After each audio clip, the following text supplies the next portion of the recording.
Before my father died, I had a baby with him. Thank you guys. Good night. This is Tim Dillon, the only reliable source of news on the internet. You have to be unbothered by seeing a 2-year-old that Israel lit on fire running around, and you have to swipe without thinking about it and go right to DoorDash. Beloved by comedians. I'm a human. I'm an American human. Beloved by Tucker. I know you hate compliments, but there was some profound. Well, that's stuff good. in there. And beloved by Saudi Arabia. Do I seem like someone who's been bought by the Middle East? I don't think so. Now, would you believe that Tim Dillon grew up with a schizophrenic mother and was addicted to cocaine just as a teenager? I mean, well, you probably would believe that, but I'm going to show you anyhow. The strange thing is how many things he failed at before becoming the most important podcast in America. You're outside, huh? Yes, I am. It's a beautiful day, taking advantage of wonderful weather. So you're standing outside, I'm here in the studio, and this is the voice of Long Island. He grew up middle class in New York, but the difference is life was a little bit crazy and chaotic for Tim Dillon. Long Island guy, you know, mom's a schizophrenic, dad's a failed musician, cocaine at 13, you know, smoke weed, love the ciggies, boozed it hard. She drove me and her daughter when we were in 8th grade to a head shop to buy bongs, and she drove us there hammered. And she was drinking in the car, and she was chugging. I think it might have been, I don't know what it was, but it was something that her daughter liked. And she was drinking Black House, and she looked at me, and she looked at her daughter, and she saw we had all this weed, and she goes, "We're going to have a good night on Earth tonight." Swear to God. Something else that's a little bit different about Tim Dillon's childhood is that he became an actor as a kid and became a little bit of a star. You want to do the snuffle up against polka? Yeah! All right. Hey. He wasn't able to translate that stardom into adult acting stardom. And to cope with that, he turned to less than ideal things to cope. It was a big deal when you're a little kid to do it. Totally. It was like, how did you this got not out of turn into a school, Tom Cruise-like career? It didn't turn into anything. That was the height of it. What happened? Public television was the height of it. No. I wasn't good. Mom and a dog. Here you are. There's the blonde hair. Yeah. Yep. That was it? That was it. Just this that is little- the height of my career. Like 2 seconds. This is the height of my career. Nothing except that. So that may have led to chapter 2, which my team describes as discovered cocaine and alcohol at 13. Discovered it. Discovered it, developed a relationship with it, which How was sounds. Yeah, discovered. I like that. Discover. By the way, it's the nicest way I've ever heard it described.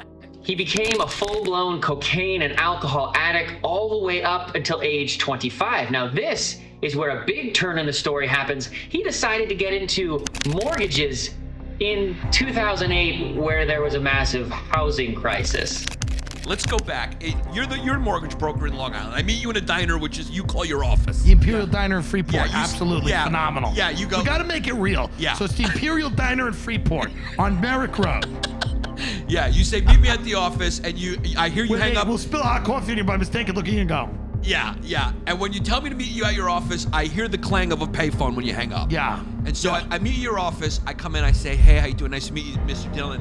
Me and my wife just got married. You know, I'm a comedian. I saved up about $80K. You know, she wants to live. We're having a baby. She wants to live on the island. You got Mr. Pop, I'm very glad. Can I get a loan? Not only can you get a loan, but let me tell you something. Yeah. How much of that $80K are you prepared to spend on the property? I don't know, Mr. Dillon. You know, I'm a pretty conservative guy. I saved every single dollar from my more recent shows. How much are you prepared to spend? Hold on, let me go into Maurice's brain. No. Of that $80,000, how much would you like to spend? Are you willing to spend all of it? I'm willing to spend about 60 or 70 of it. Mr. Pappas, guess how much of that 80 you're gonna have to spend? How much? Nothing. What? Nothing. You're not gonna spend anything. Because let me explain something to you. Sit down. The wife is lovely. Would you like a cup of coffee? Yeah. Here's the thing. Yeah. Wait, can I Mr. get Pappas. Can I get pancakes while I'm here? Yeah, you can get anything. The bricks and sticks of your house. Yeah. Appreciate. Uh-huh. The frame, the land, Uh-huh. they appreciate value. You know what your money does in your house for you, Mr. Pappas? It does absolutely nothing. You know what the wealthiest people do with real estate, Mr. Pappas? A lot of them finance it. Why? Because your mortgage is your only tax write-off. It is the only write-off. It is your only fucking weapon against the federal government. The larger the loan you take, the better it is for you financially. And you take that $80,000 and I'm not wrong, by the way, and you put, well, I'm a little, and you put it in tax-exempt securities like Roth IRAs. Mr. Pappas, you maximize the amount of tax-exempt retirement accounts that you put your money in with that $80,000. You make it work for you. You do not sink it into a house. Yes or yes? So the reality is this. We're taking the biggest loan possible. That, Mr. Pappas, will set you free. Now sign this piece of paper for Christ. And at that point, you and your wife are crying. Yeah. And then we sign papers, then you go die. The housing market collapses, he loses everything again, and he's left to become a tour guide on top of a double-decker bus in New York City. You had 3,000 homicides. Just about. Like 2,900 homicides. It's like 8 people every day getting murdered.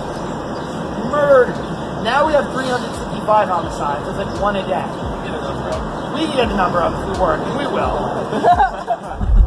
Now in his late 20s, with a history of failure, Tim Dillon turns to something that most of us wouldn't turn to after a history of failures, which is stand-up comedy in the New York City scene. He starts to grind this comedy scene for years. This is the big break. Joe Rogan notices him, invites him on the show. He blows up prior to the great flu scare of 2019, so everyone has someone to listen to while they're hiding indoors. Tim Dillon. Tony Hinchcliffe is a bird. He can perch on things. They're all like pansexual communist witches, and their main goal is to tweet about you. The women were quiet, and they were obedient, and many of them looked at the floor. But Really? yeah, it was. But it's Eastern Europe, Joe. Right. That's kind of the way they act. And coming from America, it was a little bit of a nice change of pace. We stunned. No, I mean coming from it's nice. Imagine the humility you gotta have as well to pursue a dream in your 30s, to start something brand new. I think that's an awesome thing. And imagine how much darker the world would be without Tim Dillon talking about all of the friends that he has of his show. Subscribe to the channel if you haven't already, or please support if you're able to. I'd love to get some cameras and travel and actually meet these guys, sit down, do life with these guys, and see what their life is really like. I love telling stories. If you'd like to see bigger stories as well, I've got bigger documentaries on my other channel, but my goal is to tell beautiful stories, help people laugh, help people learn. So whatever you're able to support, I'd appreciate it so much. Does this look like a man who's been bought by Qatar?